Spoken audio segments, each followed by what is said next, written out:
আমি আমার বাসায় ছিলাম সন্ধ্যার সময়, মাঝি আমার বাসায় ছিল, তো আমাদের ছোট ভাই একসাথে আমরা আন্দোলন করেছি।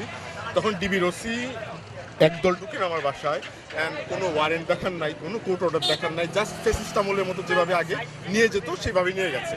এখন আমাদের যে প্রশ্ন ছিল যে মাহাদিকে কোন আইন ভঙ্গনে মানে লঙ্ঘনের জন্য নিয়ে যাওয়া হচ্ছে, এটা কি তার শুধুই বাক স্বাধীনতা?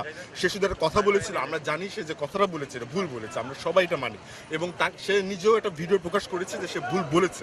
কিন্তু তারপরও শুধুমাত্র কথা বলার জন্য যদি এইভাবে উঠায় নিয়ে আসা হয়, তাহলে বাংলাদেশে অ্যাকচুয়ালি রিফরমেশনটা কোন জায়গায় কাজ করতেছে?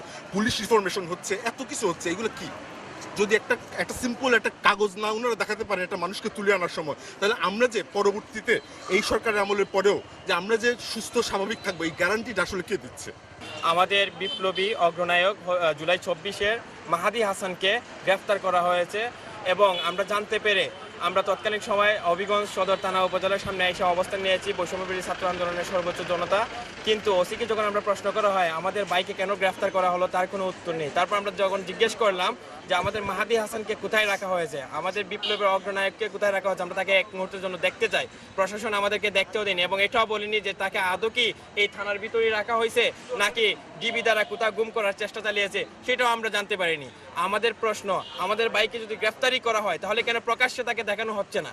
তারপর আমাদের আরো একটি প্রশ্ন, তাকে যদি গ্রেফতার করা হয় অবশ্যই সেটা আইনি ভিত্তি আছে, আইনি ভিত্তিতে কোন মামলায় কোন জেলে তাকে গ্রেফতার করে নিয়ে এসেছে হঠাৎ করে, সেটা আমাদের কাছে পরিষ্কার করতে হবে।